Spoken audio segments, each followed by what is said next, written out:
What would you do if everything you believed about your life, your identity, your legacy, and even your sense of control came crashing down with a single revelation? For Ethan Caldwell, a brilliant but guarded millionaire, life was supposed to follow a plan. There was no room for love, only precision. When he offers a mysterious woman named Celeste Dupont a deal carries his child in exchange for financial freedom, he thinks he's sealed another perfect arrangement. But life doesn't follow contracts. Celeste, who carries her own scars of betrayal and loss, steps into Ethan's cold, elegant world with quiet resilience and grace. What begins as a simple agreement soon unravels into something far more complex as old wounds resurface, trust is tested, and secrets from the past come to light. Ethan's mother arrives with a shattering truth, one that questions Ethan's very name and everything he's built.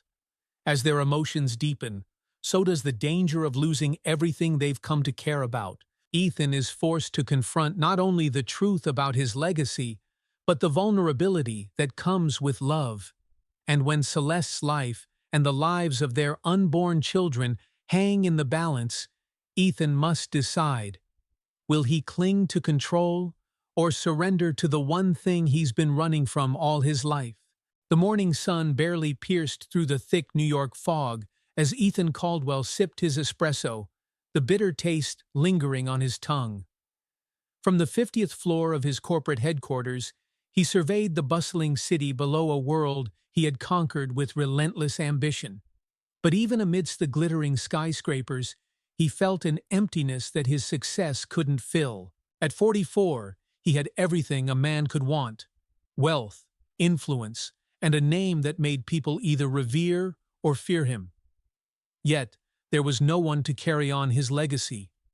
Love, in his eyes, was an unstable investment, too emotional, too unpredictable. His two failed marriages had taught him that much. But he still craved an heir, someone to carry the Caldwell name forward. He leaned back in his chair and closed his eyes. The solution had come to him like a calculated business deal. He didn't need a wife. He only needed a womb, a simple, transactional arrangement that would give him a child without the complications of a relationship. The intercom buzzed. His assistant's voice came through. "Mr. Caldwell, your 10 a.m. meeting has been rescheduled." "Cancel everything today," Ethan said. He needed air. Moments later, his sleek black Mercedes cut through the congested streets of Manhattan like a panther among prey. When the traffic lights halted his progress near Central Park, something caught his attention. A woman sitting on a bench, wrapped in a tattered coat. She was young, probably in her early 30s, with unkempt hair falling in waves over her pale face. She didn't hold out a sign like the others. There was no plea for help in her demeanor. Instead, she stared blankly at the ground, as if resigned to her fate. Ethan's foot hovered over the gas pedal. "Keep driving," he muttered to himself. But something stopped him. In an impulsive decision, he pulled over and stepped out of the car. He approached her cautiously, feeling out of place in his tailored suit against the backdrop of worn stone and passing strangers. "Do you need anything?" His voice was as flat as it was unfamiliar with concern. The woman looked up, her eyes meeting his. They were the color of a stormy sea blue, but turbulent with emotions buried deep beneath the surface. "I don't take charity," she said, her voice hoarse. Ethan arched an eyebrow. "I wasn't offering charity, just options." She narrowed her eyes. "What kind of options?" He sat down beside her, ignoring the dust that clung to his coat. "My name is Ethan Caldwell. I have a proposition for you, but I'd rather not explain it here." He gestured toward his car. "Get in. No strings. No pressure." The woman hesitated, her gaze flickering between his polished demeanor and the sleek car that hummed softly behind him. "I'm not that kind of woman," she said warily. Ethan smirked. "Do you really think a man like me would stop in broad daylight for that?" He exhaled, his patience thinning. It's not what you think. I have a business offer, one that could change your life." The woman's suspicion didn't waver, but something about his blunt honesty made her consider. With slow, deliberate steps, she rose from the bench and followed him to the car. Once inside, the warmth of the leather seats enveloped her. She glanced nervously out the window as Ethan drove. "Your name?" he asked without taking his eyes off the road. "Celeste. Celeste Dupont." "You're French," she nodded. "I came to New York 5 years ago. Thought I'd find a better life here." Her laugh was bitter. "Instead, the city swallowed me whole." Ethan's grip on the steering wheel tightened. Something about her quiet despair mirrored the loneliness he kept buried beneath his carefully curated life. "Celeste," he began slowly, "I need an heir. Not a wife, not a partner, just a child. You'll be compensated generously enough to rebuild your life wherever you choose. In exchange, I need you to carry my child." The car fell into silence as Celeste absorbed his words. "You want to buy my womb?" she asked, incredulous. "Call it what you will," Ethan replied, his tone detached. "It's a simple arrangement. No emotional entanglements. You'll have full medical care, financial stability, and once the child is born, you're free to leave." Celeste's fingers brushed over the fraying edges of her coat. Memories of her past flashed through her mind, the family she had lost, the dreams she had watched crumble. She had been running from her pain for so long that she had almost forgotten what it was like to hope for something better. "And if I say no?" she asked, her voice trembling slightly. "Then I'll drive you back to that bench," Ethan said simply. No questions asked. Celeste stared at her reflection in the window, the hollow-eyed stranger staring back at her. She thought of the cold nights, the hunger, the ache of being invisible to the world. "You promise you won't touch me?" she whispered. "It will be done through artificial insemination," Ethan assured her. "This isn't about intimacy. It's about legacy." Her heart pounded in her chest as she weighed the impossible choice before her. Slowly, she turned to face him. "I don't have any other options, do I?" she murmured.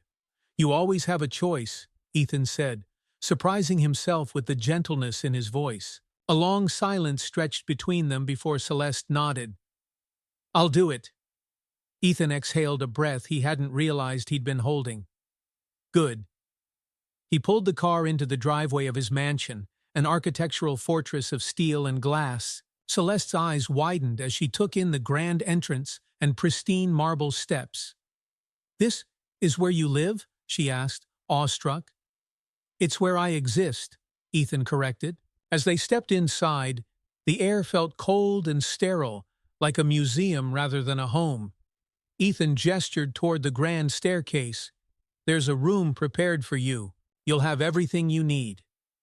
Celeste stood in the vast foyer, dwarfed by the sheer luxury surrounding her. Despite the warmth of the fire crackling in the distance, she shivered. "This is just the beginning," Ethan said quietly. Celeste turned to him, her gaze steady.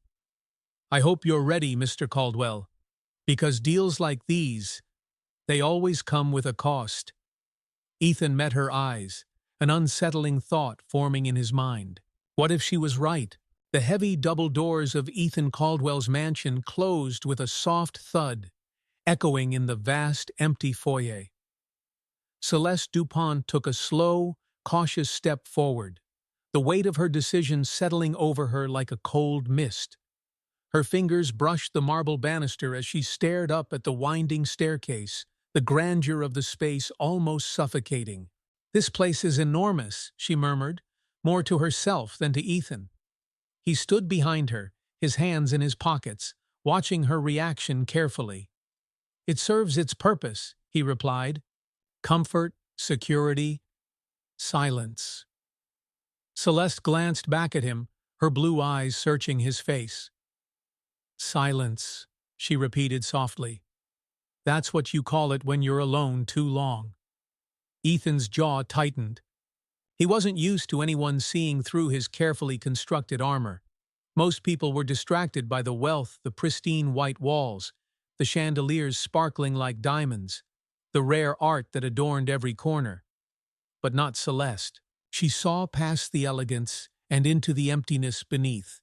Stephanie, the house manager, appeared at the top of the staircase, her composed expression breaking into a warm smile when she saw Celeste. "Welcome, Miss Dupont," Stephanie said kindly. "Your room is ready." Celeste hesitated, glancing at Ethan. He gave her a slight nod. "You'll be safe here," he said, his voice quieter now. She followed Stephanie up the staircase, her steps slow and deliberate. As they walked down the hall, Stephanie gestured toward a large door on the right. "This will be your room," she said, opening the door to reveal a spacious suite filled with soft, neutral tones. A bed with a thick, down comforter sat near the bay window, where curtains billowed gently in the afternoon breeze. A vase of fresh white lilies sat on the bedside table. "It's beautiful," Celeste whispered, brushing her fingers along the edge of the bed. Stephanie offered a small smile. "If you need anything at all, just ring the bell." She paused before adding, "I know this must be a lot to take in." Celeste nodded, the weight of everything pressing against her chest. Once Stephanie left, Celeste sat on the edge of the bed and stared out the window. The city skyline glittered in the distance like 1,000 unreachable stars. She could still hear the faint hum of Ethan's car engine in her memory, and with it came the lingering echo of his proposition. A child. No strings, no love. Celeste leaned back, exhaling slowly. Her mind drifted back to a different time, a time when she had believed in love and belonging. She could still remember the long fields of lavender that stretched outside her family's estate in Provence, the scent of chestnuts roasting in the fall air. She had been Celeste Dupont, heir to a fortune, the beloved daughter of a legacy that stretched back generations. But that life had shattered the moment greed tore her family apart. She had trusted the wrong people.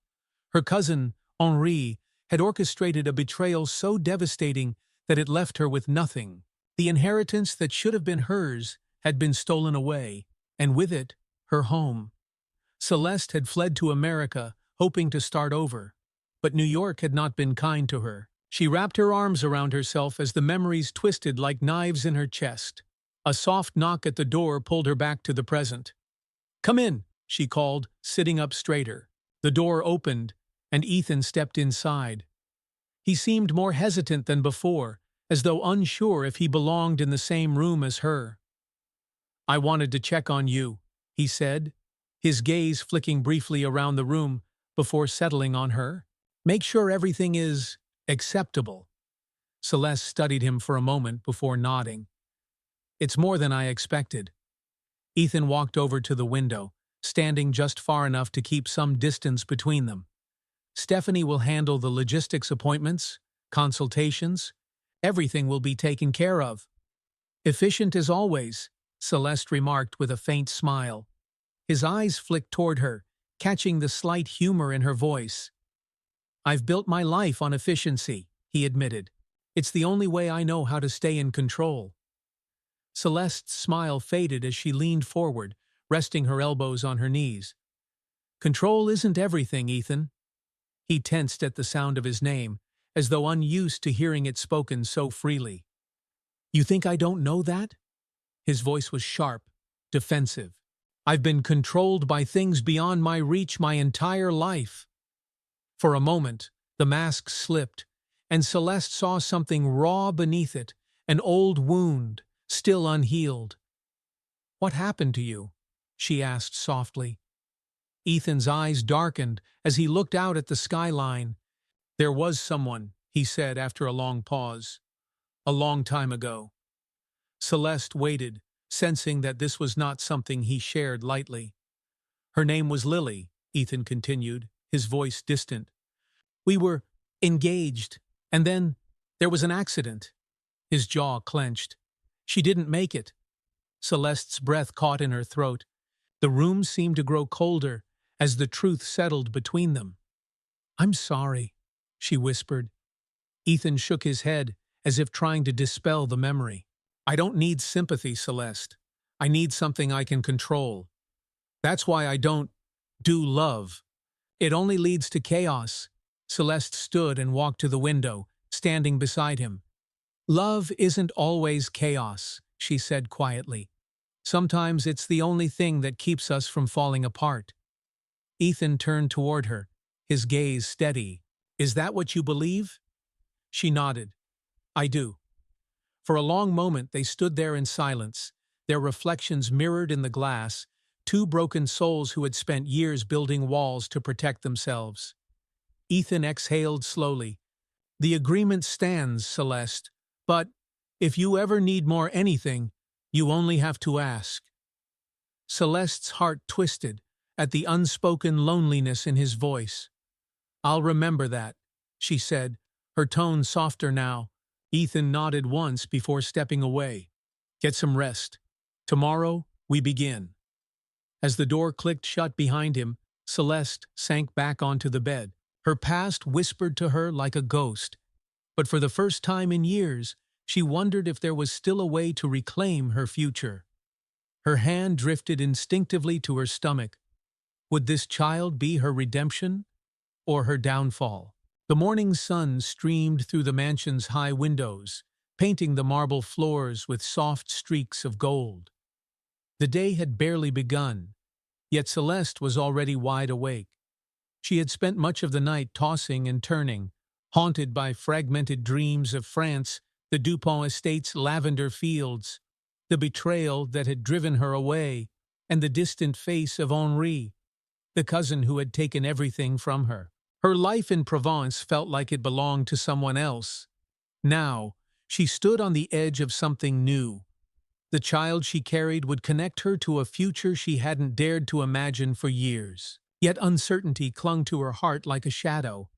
A soft knock at the door startled her. Come in, she called. The door opened to reveal Nathan Cross, Ethan's longtime lawyer and closest confidant. Nathan was in his early 40s, with an easy confidence and an affable smile that made him seem approachable despite his sharp mind. His presence was a contrast to Ethan's cold formality. Good morning, Nathan said, stepping inside and holding out a small tray with a steaming cup of coffee. Stephanie thought you might like this. She swears by her morning brew. Celeste hesitated before taking the cup, offering him a small, grateful smile. Thank you. Nathan's gaze drifted around the room, taking in the minimal furnishings and the few personal touches she had added, her scarf draped over the chair, a small sketchbook she'd brought with her. So, he said, leaning casually against the doorframe, how are you adjusting? Not too overwhelmed by all the grandeur? Celeste exhaled a soft laugh. It's different, but I'm adjusting. Nathan nodded thoughtfully before his expression softened. You know, I don't see many people challenge Ethan the way you do. Celeste's brows furrowed. Challenge? Nathan chuckled. Most people either fear him or admire him from a distance. But you look him in the eye, call him out when he's being difficult. His voice lowered slightly. I can see why he chose you for this. Celeste set her coffee cup down, sensing an undertone in Nathan's words. Why are you telling me this? Nathan's smile faded, replaced by something more serious. Because I've known Ethan for a long time, and I've seen what this life does to him. He hides behind contracts and control, because it's the only way he knows how to protect himself. Celeste's gaze softened. And you're afraid I'll hurt him? Nathan shook his head. No, I'm afraid he'll hurt you. The weight of his words settled between them, heavy and unspoken. Celeste felt a strange mixture of unease and gratitude. Nathan was trying to warn her, to prepare her for the complexities that came with Ethan Caldwell. Before she could respond, Nathan straightened, clearing his throat. I should go. But if you ever need someone to talk to someone who isn't Ethan, I'm here. Celeste watched him leave, a knot forming in her stomach. Nathan's kindness felt genuine, but there was something else beneath it. something that hinted at emotions more complicated than simple concern. Later that afternoon, Celeste made her way downstairs for a meeting with Ethan. She found him in his private study, poring over documents at his desk. The room was a stark contrast to the rest of the mansion's dark wood paneling, leather-bound books, and a lingering scent of old parchment. "Punctual?" Ethan remarked as she stepped inside. He gestured to the chair across from him. "Take a seat." Celeste sat down, her eyes drifting to the papers in front of him. Medical reports, schedules, financial statements, everything meticulously arranged. "This is the timeline for your appointments," Ethan explained, sliding a folder toward her. "The clinic will monitor everything closely. I've also arranged for a private doctor if anything feels off." Celeste nodded, but couldn't shake the conversation she'd had with Nathan that morning. She studied Ethan's face, the sharp lines of his jaw, the perpetual calm that masked something deeper. "Is this really just about control for you?" she asked suddenly. Ethan's pen stilled on the paper. His gray eyes lifted to meet hers, guarded yet curious. "What do you mean?" Celeste leaned forward slightly.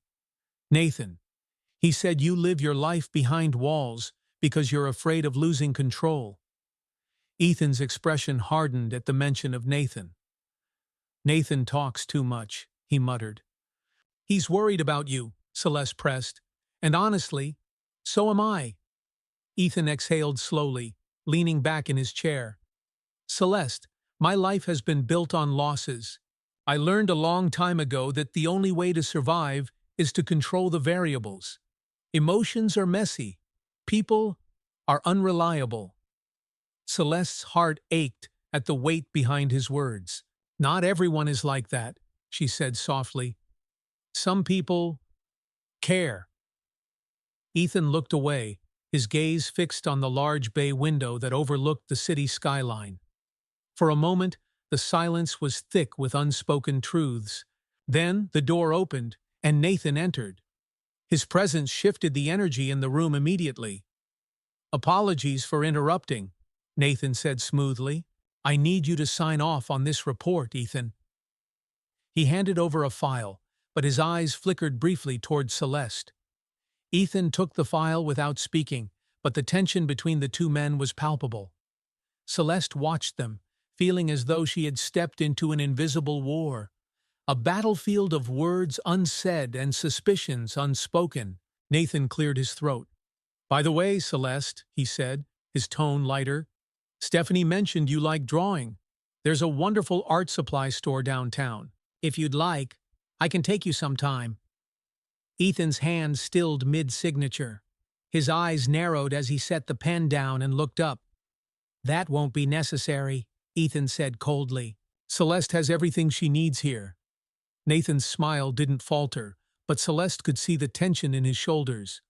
"Of course," Nathan replied, his voice calm, but his eyes sharp. Celeste felt like a pawn in a game she didn't understand. She rose from her chair, suddenly needing space. "I should get some fresh air," she murmured. Nathan nodded politely, stepping aside to let her pass. As she left the study, she couldn't shake the feeling that the room had become a battleground, and she was standing between two men with vastly different intentions. When she reached the terrace, she breathed in the cool autumn air, trying to clear her mind. But Nathan's warning played over and over in her head. What exactly was she caught in? And who could she really trust? The late afternoon air on the terrace was crisp, carrying the faint scent of leaves and rain. Celeste closed her eyes, trying to steady her breath as the weight of the conversation in the study lingered in her mind. Nathan's warning, Ethan's cold possessiveness, it was all pulling her in different directions. She pressed her hand lightly against her abdomen, where the life growing within her was just beginning to make itself known. "This isn't just about me anymore," she reminded herself. The sliding door behind her opened with a quiet shh. She turned to see Ethan stepping out, his expression unreadable. "I thought you might need some air," he said, his voice softer than usual. Celeste leaned against the railing, her eyes on the city skyline. "Nathan is your friend," she said quietly. "Why are you so territorial with him?" Ethan's jaw tensed. He crossed his arms and followed her gaze to the skyline. "Nathan oversteps," he replied. "He always has." Celeste shook her head. "No, that's not it." She faced him, searching his face for cracks in the mask he always wore. "You're afraid." Ethan's eyes flashed with something between anger and vulnerability. "Afraid of what?" She hesitated before answering, her voice low. "Afraid of losing control. Afraid that someone might take something or someone away from you again." The silence that followed felt like the calm before a storm. Ethan's composure, so carefully crafted, seemed to waver for a heartbeat before he took a slow breath and straightened. "You think you know me, Celeste?" he asked, his voice measured but cold. "You think you figured me out?" "No," she admitted. "But I see you." The simplicity of her words hit him harder than any argument. Ethan turned away, his fingers gripping the edge of the railing until his knuckles turned white. Celeste let the silence settle before she spoke again. "You can't lock the world out forever, Ethan. Sooner or later, someone will get in." Ethan's shoulders stiffened, but he didn't respond. Instead, he stared out at the city below, his mind 1,000 miles away. That night, the mansion was quiet. The grand hallways and expansive rooms felt colder, emptier than usual. Celeste lay in her bed, staring at the ceiling as shadows danced across it from the moonlight outside. Sleep refused to come. She finally got up, wrapping herself in a soft throw blanket and padding barefoot to the kitchen. The mansion was so vast that her footsteps echoed despite her quietness. As she rounded the corner, she nearly bumped into Nathan, who was pouring himself a glass of water. "Couldn't sleep?" he asked with a small smile. Celeste nodded. "Too much on my mind." Nathan gestured to the seat across from him at the kitchen island. "Join me. We can be insomniacs together." Celeste sat down, grateful for the company. Nathan slid the glass of water toward her. "Stephanie swears this is the best cure for sleepless nights." Celeste chuckled softly and took a sip. The coolness was soothing against her dry throat. Nathan's expression turned thoughtful. "I can't pretend to know everything you've been through," he began carefully. "But you don't have to carry all of this alone." Celeste's fingers traced the rim of the glass. "I don't know how to ask for help anymore," she admitted. Nathan leaned closer, his gaze gentle. "Then let someone offer it without asking." Celeste looked up, meeting his eyes. There was something sincere in his expression, something that made her feel seen in a way that Ethan's guarded gaze never had. Before she could respond, the sound of footsteps approached. Ethan appeared in the doorway, his eyes narrowing as he took in the scene. The sight of Celeste sitting across from Nathan, wrapped in a blanket, speaking quietly, it made something dark stir in his chest. "Late-night meeting?" Ethan's voice was calm, but the undercurrent of tension was unmistakable. Nathan straightened but didn't move away. "We couldn't sleep." Ethan's gaze flicked to Celeste. "You should be resting." Celeste's brows furrowed. "I needed some air, Ethan. That's all." Nathan, sensing the rising tension, stood and placed his empty glass in the sink. "I should head out. Take care, Celeste." He gave her a small nod before walking past Ethan, their shoulders nearly brushing.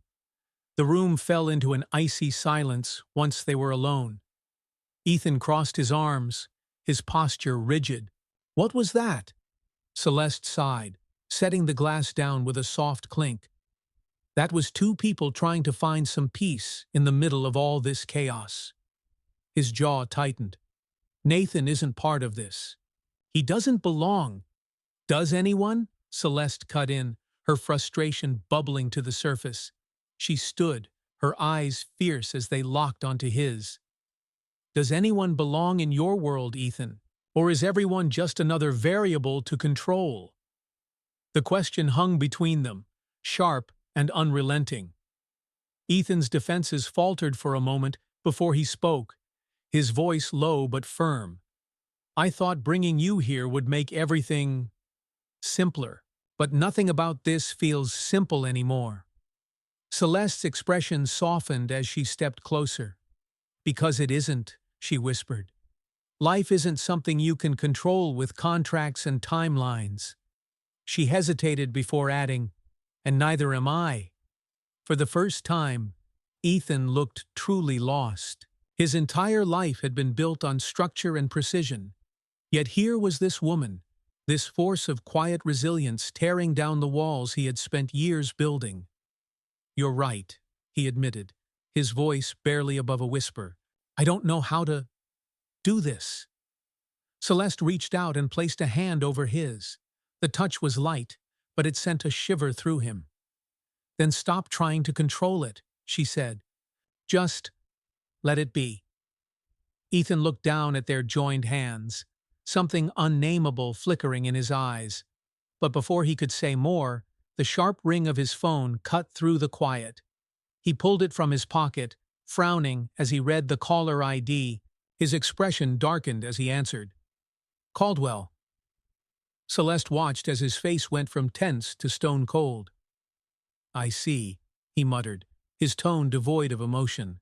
"I'll handle it." When he hung up, his eyes met hers, haunted, distant. "What happened?" she asked, worry lacing her voice. Ethan's gaze was unreadable as he stepped back, putting distance between them. "The company's biggest investment deal collapsed," he said, his voice hollow. "We've lost everything." Celeste's heart sank. She took a step forward. "Ethan?" He raised a hand to stop her. "Don't," he whispered, as if the weight of his failure was too much to bear. "Just don't." Celeste stood frozen, watching the man who had always seemed untouchable begin to crumble before her eyes. The next morning, the mansion was steeped in an unsettling quiet, the kind that followed in the wake of a disaster. Celeste woke to the soft patter of rain against the windows, her mind replaying Ethan's hollow words from the night before. "We've lost everything." She found herself sitting at the edge of the bed, staring blankly at the storm clouds gathering over the city skyline. She knew what losing everything felt like, the weight of it, the way it drained the color from the world. She had seen it before in her own life. But seeing Ethan, a man who had built his identity around control, begin to unravel was something entirely different. Still wrapped in her thoughts, she pulled on a light cardigan and padded down the hallway. She found Stephanie quietly dusting a table in the foyer. "Where's Ethan?" Celeste asked. Stephanie glanced up, her eyes filled with concern. "He left early. He said he needed to sort things out." Celeste's chest tightened. She could only imagine what that meant. Ethan was the type of man who would burn himself to the ground before admitting he couldn't fix something. She thanked Stephanie and turned toward the kitchen, but a wave of dizziness washed over her, making her stop short. The edges of her vision blurred, and the room seemed to tilt. Her hand shot out to steady herself against the wall as she took slow, steady breaths. "Celeste?" Stephanie's voice was sharp with concern as she hurried over. "Are you all right?" I'm fine," Celeste whispered, but she wasn't convincing anyone, not even herself. The spinning subsided after a few moments, but she could feel the exhaustion settling in her bones. "You need to sit down," Stephanie insisted, guiding her to a chair in the dining room. Celeste let out a shaky breath and nodded. "Maybe, just for a moment." Stephanie handed her a glass of water, her brow furrowed with worry. "I'll call Dr. Reed to check on you." Celeste wanted to protest, but she was too tired to argue. She knew this wasn't just stress, something felt off. By the time Ethan returned, the storm outside had grown stronger, the rain falling in steady sheets. His hair was damp as he stepped into the house, his coat clinging to his frame. The moment he saw Stephanie waiting for him in the foyer, his instincts kicked in. "Where is she?" he asked, his voice sharp with urgency. Stephanie hesitated. "In the living room. The doctor is with her." Ethan didn't wait for more. He strode through the hall until he reached the living room, where Celeste was lying on the couch, her face pale. Dr. Reed was kneeling beside her, checking her blood pressure. "What's wrong?" Ethan demanded as he entered the room. Celeste's eyes fluttered open at the sound of his voice. She offered him a weak but reassuring smile. "I'm okay." Dr. Reed stood and faced Ethan. "She's experiencing fatigue and low blood pressure. Given her condition, I suspect it's related to the pregnancy." Ethan's face hardened. "What does that mean? Is she in danger?" Dr. Reed hesitated before responding. "It means we need to monitor her closely. With triplets, the strain on her body is significant. If her symptoms worsen, we'll need to take further action." The words hit Ethan like a blow. He had been prepared for complications in his business, his investments, but not this, not the possibility that Celeste and the children might be in danger. Celeste reached for his hand, her fingers brushing against his. "Ethan, I'll be okay." He stared down at her, the weight of his emotions threatening to break through. "You don't know that," he whispered. Dr. Reed gently closed his medical bag. "She needs rest, no stress, no disruptions. Let her body do the work it needs to do." Ethan nodded stiffly as the doctor left the room, but his mind was already racing. He sank into the chair next to Celeste, running a hand down his face. "I should have known this would happen," he muttered. "I've been so focused on fixing everything, I didn't see the signs." "This isn't your fault," Celeste said softly. Ethan's gaze snapped to hers. "Isn't it? I brought you here. I asked you to do this, to carry this weight for me. And now you're the one paying the price." Celeste squeezed his hand weakly. "You didn't force me into anything, Ethan. I made this choice." She paused, her breath shallow. "But if you keep carrying all of this, alone, it will break you." Ethan looked at her, his heart twisting. He had built his life on the belief that he could control every outcome. But here was something he couldn't control, something that terrified him. That night, the storm outside raged on, but the mansion remained quiet. Ethan stayed by Celeste's side, refusing to leave even as the hours passed. In the dim glow of the lamp, he watched her as she slept, her breathing slow and steady. His thoughts churned. For so long, he had believed that emotions only led to chaos and pain. But the sight of her lying there, fragile and vulnerable, made him realize just how wrong he had been. When morning finally came, Celeste stirred, her eyes fluttering open. "Did you stay here all night?" she asked, her voice hoarse. Ethan nodded. "I wasn't going to leave you." Celeste's gaze softened. "You don't have to carry this alone," she whispered again. "You can't control everything." He swallowed hard, her words resonating deeper than she knew. "I'm not afraid of losing money or my company," he confessed quietly. "I'm afraid of losing you." Celeste blinked, startled by his honesty. The room fell into a profound silence as they stared at each other, the storm outside finally beginning to quiet. For the first time in years, Ethan allowed himself to feel the full weight of what was in his heart. As the morning light filtered through the windows, Dr. Reed returned for another checkup. This time, the news was more hopeful. Celeste's condition had stabilized, but she needed continued rest. Ethan walked the doctor to the door, his mind already calculating how to create an environment where Celeste could heal. But as he returned to her side, he knew one thing for certain. This wasn't just about fulfilling a contract anymore. Celeste and the children had become something far more precious than he'd ever expected. And for them, he was willing to risk everything. The morning sunlight filtered through the rain-streaked windows, casting soft golden hues across the mansion's living room.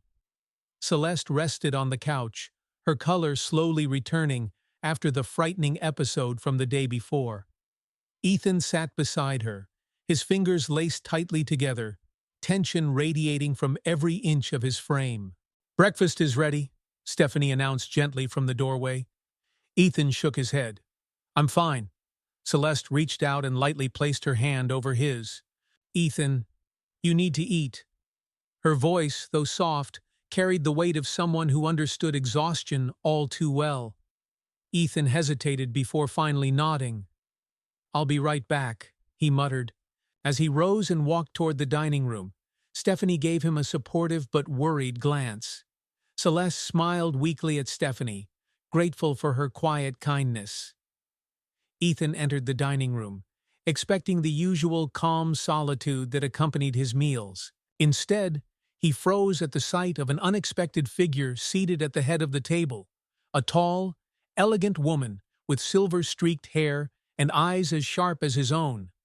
"Hello, Ethan," she said, her voice smooth but cold. His heart dropped. Mother. Margaret Caldwell hadn't stepped foot in Ethan's life for years, not since she'd walked out when he was in his 20s, following a bitter fight over their family's legacy. She had always been distant, someone who saw life in terms of status and strategy rather than love and family. "What are you doing here?" Ethan asked, his voice hard as stone. Margaret's lips curled into a faint, practiced smile.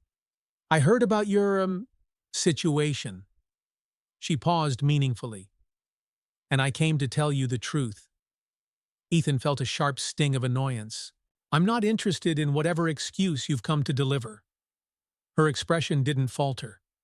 "It's not an excuse. It's something you should have known a long time ago." Ethan folded his arms, glaring at her. "What could you possibly say that I don't already know?" Margaret leaned forward slightly. "You're not a Caldwell by blood, Ethan." The room seemed to tilt beneath him. He stared at her, stunned. "What?" Margaret's voice remained calm, but there was an edge of something almost sorrowful beneath it. "You were adopted." The word hung in the air, heavy and suffocating. Ethan's mind raced, each thought colliding with the next. "That's impossible," he muttered. Margaret sighed, folding her hands neatly. "Your father and I couldn't have children. We adopted you when you were just a baby. You were meant to be our fresh start. But your father couldn't bear the shame of people knowing. So, we raised you as if you were our own flesh and blood." Ethan staggered back a step, gripping the edge of the chair for support. The foundation of his entire life, his identity, his legacy, was unraveling before his eyes. Margaret's gaze softened. "I should have told you sooner." Ethan's heart pounded in his chest. His life had been built on his name, on the Caldwell legacy. And now, it was all a lie? "Why are you telling me this now?" he demanded, his voice thick with anger. Margaret's lips pressed into a thin line. "Because you deserve to know the truth before you make choices that can't be undone." "What choices?" Margaret stood gracefully, smoothing the folds of her blazer. "That woman. The one you brought into this house. You've built something with her, but you don't even know who you really are. You're clinging to a legacy that was never yours to begin with." Ethan's anger surged. "You don't know anything about Celeste. She's not part of some plan. She's different." Margaret's sharp gaze narrowed. Is she just another risk you've convinced yourself you can manage?" Ethan's knuckles whitened. "You need to leave." Margaret studied him for a long moment, then gave a slight nod. "Very well. But remember this, Ethan, legacies aren't built on lies. If you want to build something real, you need to face the truth." She walked past him, her perfume lingering in the air as she exited. The front door clicked shut behind her, and the silence that followed was deafening. Ethan stayed in the dining room for what felt like hours, staring blankly at the untouched plate of food in front of him. The woman who had controlled so much of his childhood had returned, only to shatter the last piece of certainty he had left. He finally forced himself to stand and walked back to the living room. Celeste was still resting, though she sat up slightly when she saw him. "You were gone a long time," she said gently. "Everything all right?" Ethan hesitated at the door, his face a storm of emotion. "No," he admitted. Celeste's concern deepened as she patted the space beside her. "Come here." Ethan sank onto the couch beside her, rubbing a hand down his face. His other hand remained clenched in a fist, as if holding on to some invisible thread of control. "My mother was here," he said finally. Celeste blinked in surprise. "Margaret? I thought she—" "She told me I'm adopted," Ethan interrupted, his voice hollow. The words stunned Celeste into silence. She reached for his hand, her heart aching at the brokenness in his eyes. "Oh, Ethan, I built my entire life around the Caldwell legacy," he continued, his voice low. "I worked harder than anyone else, convinced myself I had to be worthy of the name." His hand tightened. "And now I find out it was never mine to begin with." Celeste shifted closer, her hand gently covering his. "It doesn't matter where you came from," she said softly. "It matters who you've become." Ethan let out a bitter laugh. "I've become someone who hides behind contracts and walls. Someone who's so afraid of losing control that he can't even admit when—" His words trailed off. Celeste leaned in slightly. "When what?" He turned toward her, his gaze raw with something vulnerable, something real. "When he's afraid of losing the people who matter most." Celeste's breath caught in her throat. She could see it now, the cracks in his armor, the fear beneath the control. "You're not alone in this," she whispered. "Not anymore." Ethan's shoulders sagged as though the weight of his secrets had finally broken through. Slowly, he reached up and brushed a lock of hair behind her ear, his touch uncharacteristically gentle. For a long, silent moment, they stayed like that, two people bound not by contracts, but by something deeper. As the storm outside began to clear, Celeste rested her head against Ethan's shoulder, and for the first time in years, he let someone in. But beneath that fragile peace, a question lingered. If the legacy was a lie, what else was Ethan about to lose? The calm after the storm was fleeting. Though the skies above the city had cleared, the storm inside Ethan Caldwell's mind churned relentlessly. He had barely slept, haunted by his mother's revelation. The name Caldwell was no longer his anchor. It felt like a shackle forged from lies. But when he woke that morning to the sound of Celeste's soft breathing beside him, something shifted. The warmth of her presence, the quiet rise and fall of her chest, reminded him of something real. She wasn't part of the legacy he had built or the lies that had unraveled it. She was home. Yet, the shadow of doubt crept back in as he sat alone in his study, staring at the family crest that adorned the wall. The door creaked open, and Nathan Cross stepped in, holding a stack of papers. "You've been avoiding my calls," Nathan said, his tone light but pointed. "I've had a lot to process," Ethan replied, his voice strained. Nathan placed the papers on the desk and studied his old friend. "Stephanie told me about Margaret's visit." He paused, waiting for Ethan to acknowledge it. When Ethan didn't, Nathan continued. "I'm sorry, Ethan. I can't imagine what you're feeling right now." Ethan's eyes darkened as he leaned back in his chair. "It changes everything, doesn't it?" he muttered. "I built my entire life trying to live up to something that was never mine." Nathan shook his head. "No. You built your life because of who you are, not because of some name." Ethan's gaze flickered with doubt. "But what if I don't know who I am anymore?" Nathan stepped closer, lowering his voice.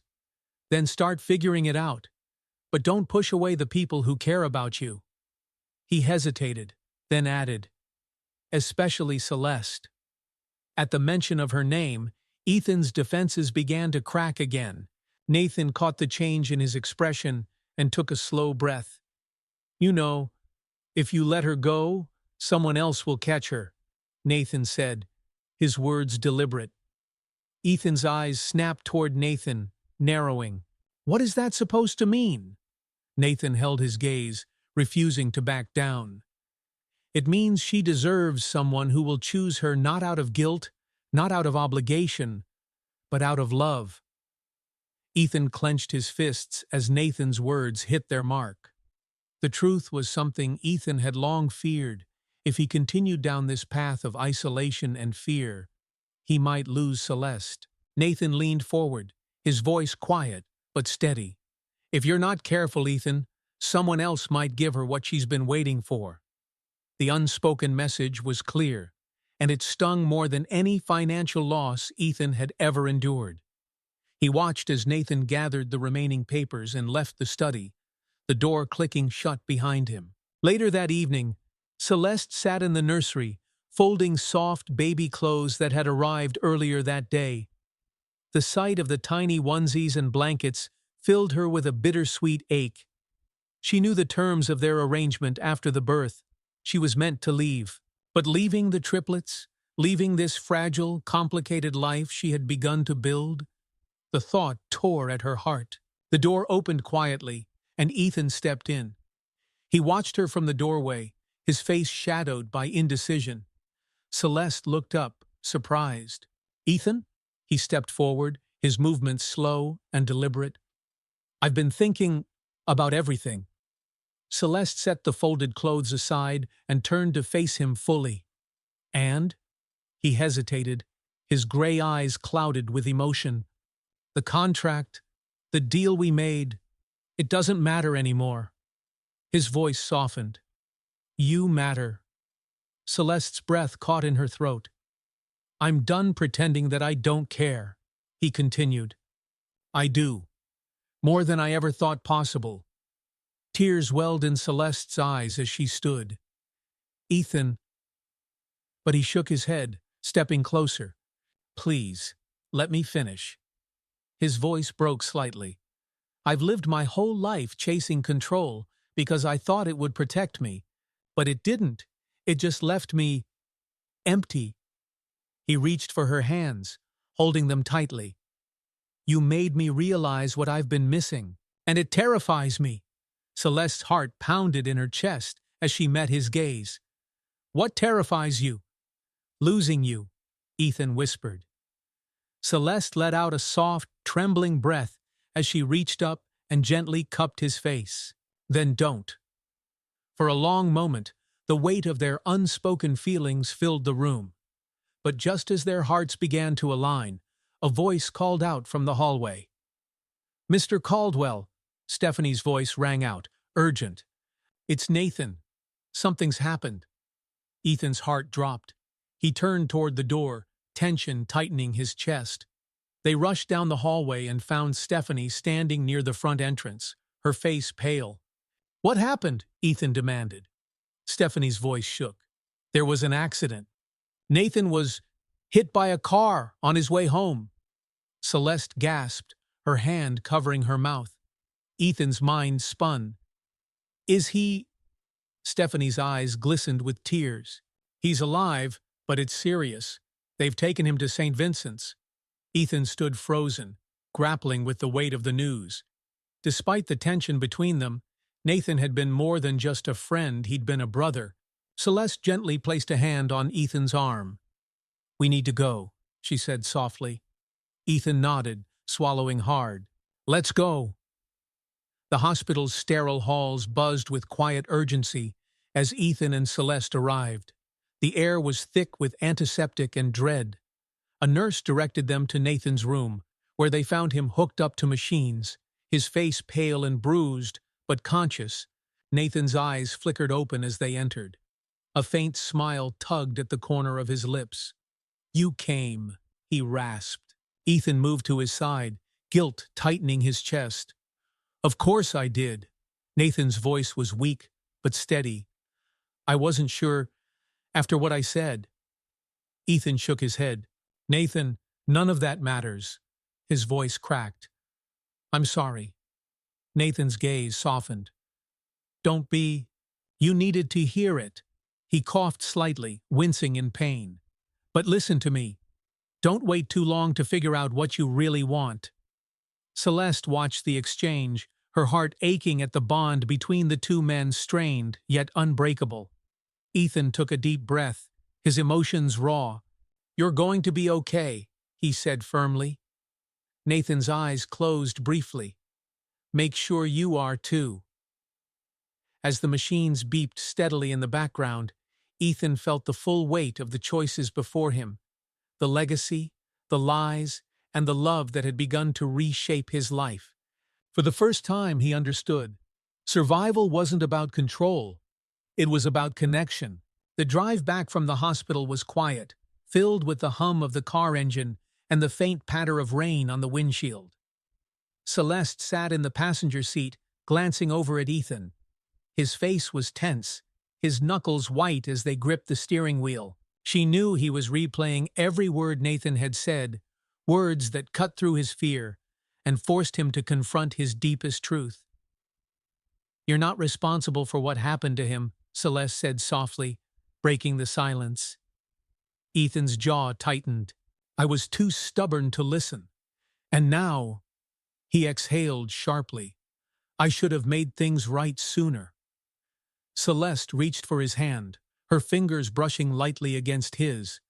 "You can't change the past, but you can decide what happens next." Her touch grounded him, and he loosened his grip on the wheel, finally nodding. By the time they pulled into the mansion's long driveway, the rain had stopped, leaving behind a sky streaked with gray. They walked inside, the grand entryway cold and silent. As they reached the staircase, Celeste paused, her heart pounding.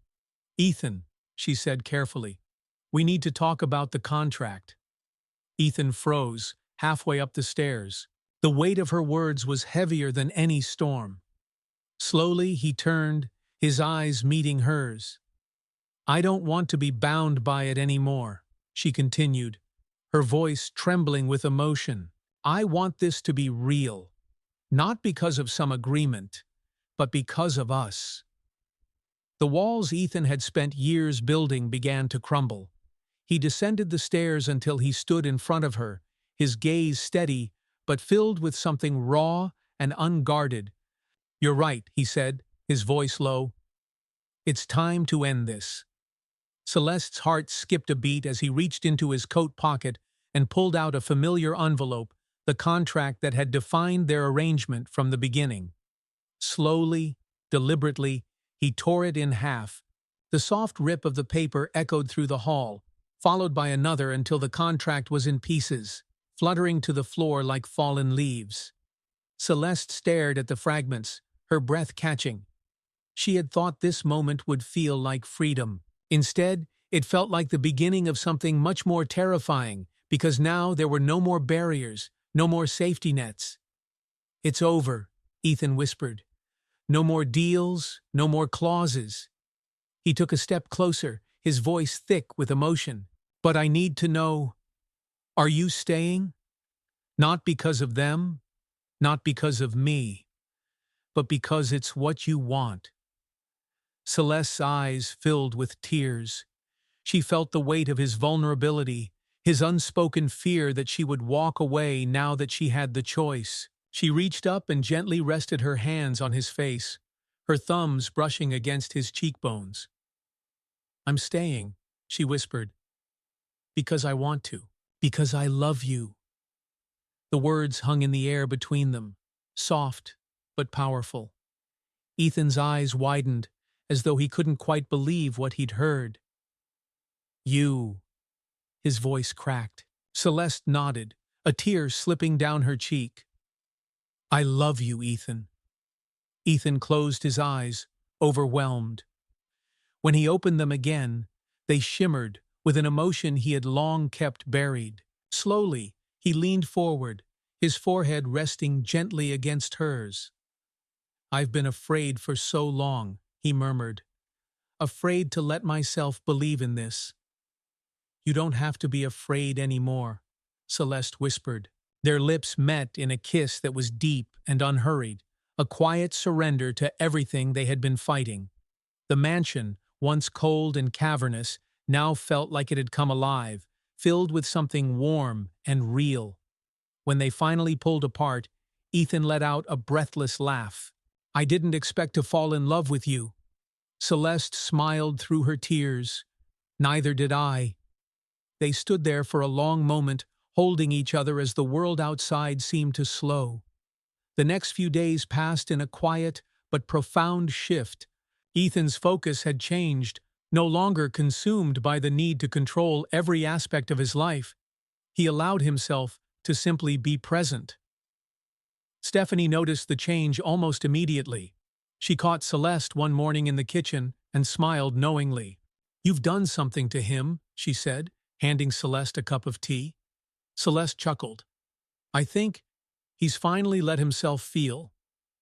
Stephanie's expression softened. "I'm glad. He's carried too much for too long."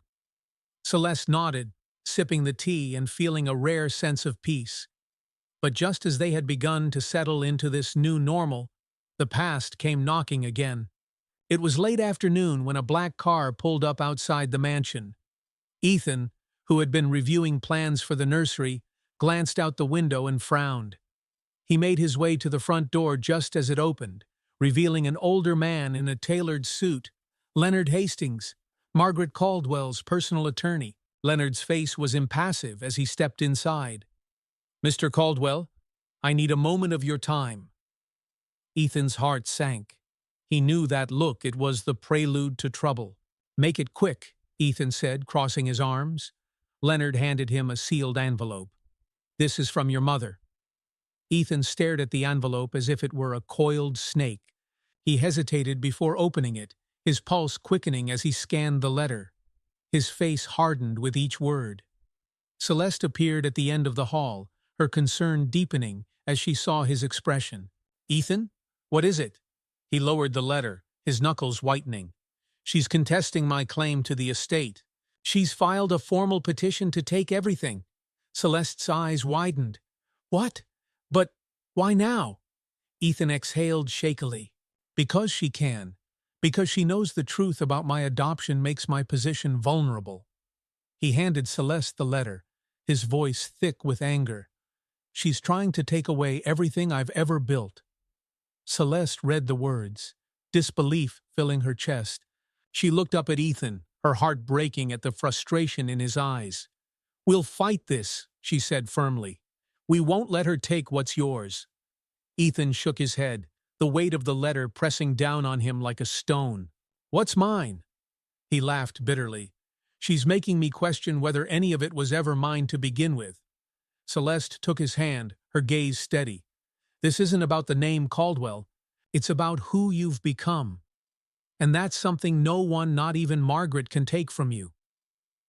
Ethan stared at her for a long moment, before nodding, some of the tension in his shoulders easing. "Whatever happens next," he said quietly, "I'm not fighting alone this time." Celeste's fingers tightened around his. "We'll get through this, Ethan. Together." Outside, the sky began to darken again, but this time, the storm didn't feel so overwhelming. The storm rolled in fast, dark clouds swallowing the horizon, as if nature itself sensed the battle that lay ahead. Inside the mansion, the atmosphere was just as heavy.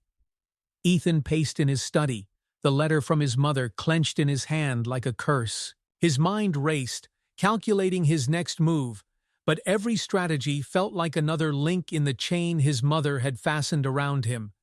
Celeste watched him from the doorway, her heart aching.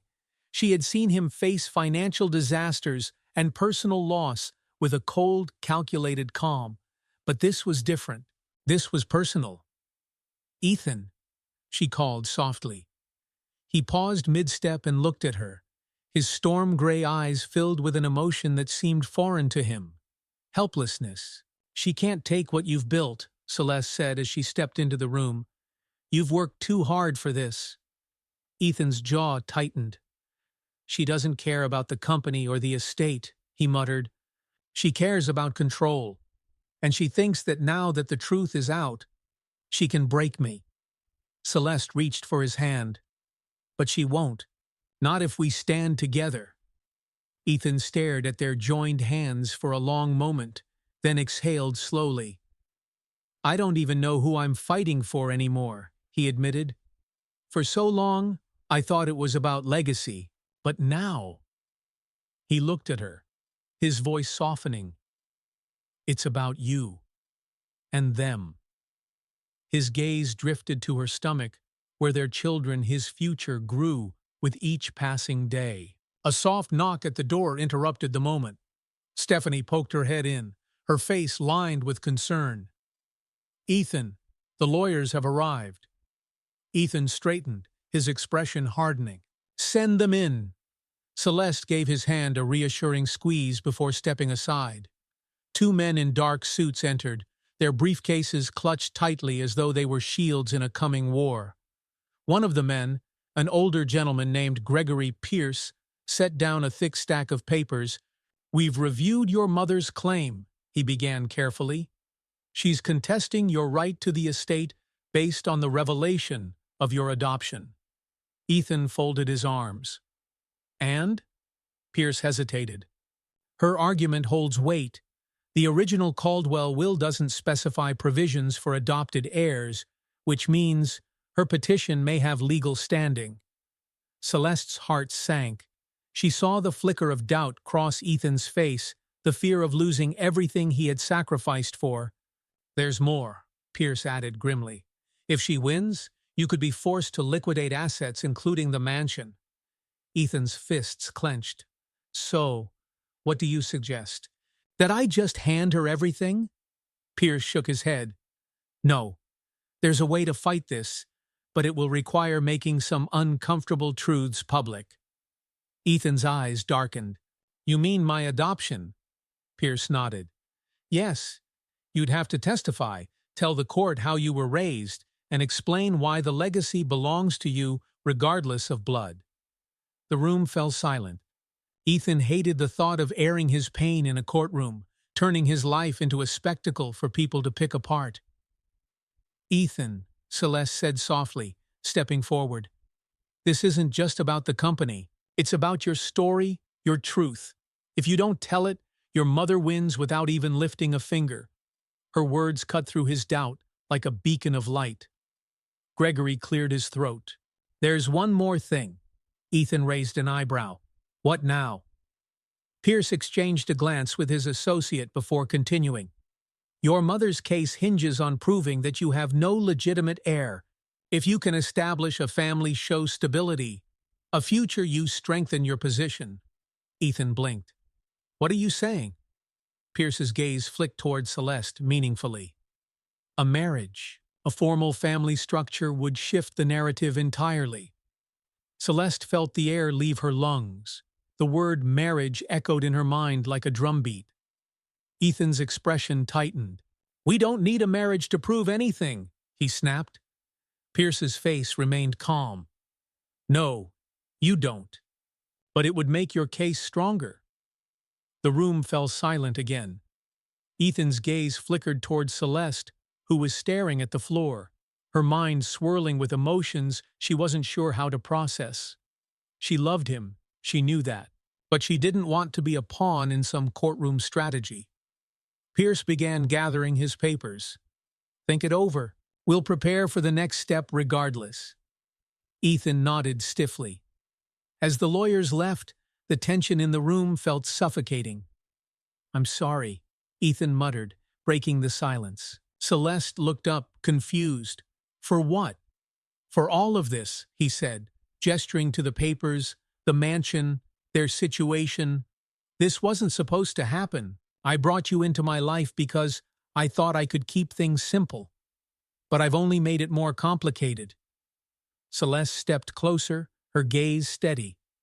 "Love is always complicated, Ethan." He swallowed hard. "I don't want you to feel trapped like I'm only doing this because of the situation." Celeste's eyes softened. "I've never felt trapped." She paused, gathering her courage. "But if we're talking about marriage, it has to be real.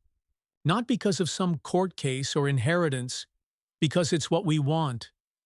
Ethan exhaled, relief flickering in his expression. He reached for her hands again, holding them tightly. "Then let's make it real," he whispered. "For us." Tears pricked Celeste's eyes as she nodded. The next morning the mansion was bustling with quiet preparation. Ethan had made his decision. He would fight for everything that mattered, starting with his truth. They drove to the courthouse together, their hands intertwined. The world outside seemed muted, as though nothing else mattered but the path ahead. When they stepped inside, reporters buzzed like vultures, eager for a story. But Celeste felt none of their stares as Ethan squeezed her hand reassuringly. They sat before the judge, their lawyer presenting their case with quiet conviction. When it was Ethan's turn to speak, he rose with a calm steadiness that silenced the room.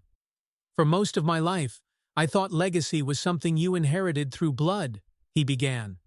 "But I've learned that legacy is something you create through the choices you make, the people you love, and the life you build." His voice wavered slightly as he glanced at Celeste, who watched him with unwavering support. "I may not be a Caldwell by blood, but I've fought for everything I've built. And I'm standing here today not because of wealth or status, but because of them, my family." A hush fell over the courtroom as his words sank in. In that moment, Celeste knew the man standing before her was not the same one she had met months ago. He was stronger, willing to fight not just for himself, but for the people he loved. The judge nodded thoughtfully, signaling the end of the testimony. As they left the courthouse, Ethan wrapped an arm around Celeste's shoulders, pulling her close. "No matter what happens," he whispered, "we've already won." Celeste smiled, resting her head against his shoulder. For the first time, she believed him. The morning sun cast a soft glow over the mansion, bathing the marble floors in golden light.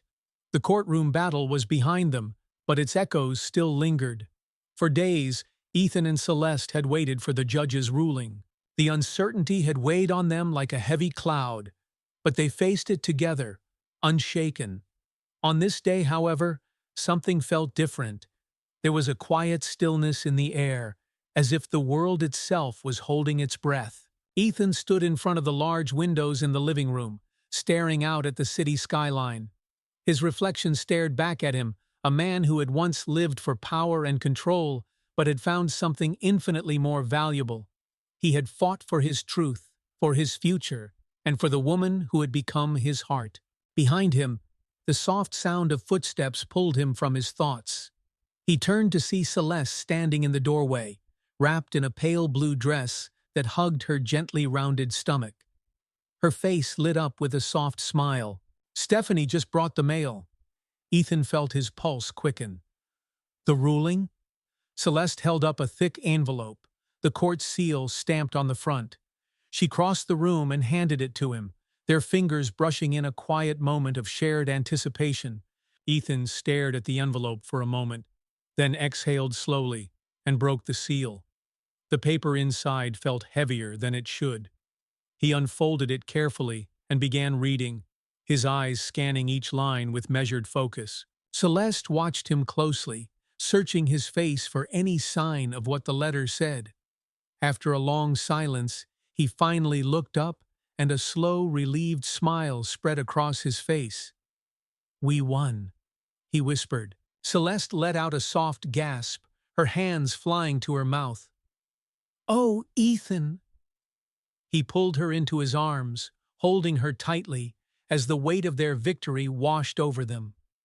The fear, the uncertainty, the long nights filled with doubt, it all melted away in that single moment. "The estate, the company, everything stays with us," Ethan murmured into her hair. "No more threats, no more lies." Celeste's eyes filled with tears as she leaned back to look at him. "It was never about the money," she said softly. "It was about proving that you belong. And you do, Ethan. You always have." He brushed a tear from her cheek, his touch gentle. "I wouldn't have made it without you." Celeste smiled through her tears. "You would have, but I'm glad I was here." They stood in the quiet warmth of the room, wrapped in each other's embrace, as the morning sunlight poured in.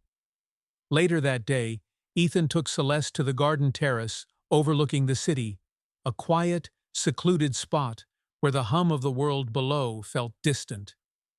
The air was crisp but pleasant, carrying the faint scent of roses from the garden. As they stood together, Ethan took her hand and led her toward a small table draped with a white cloth.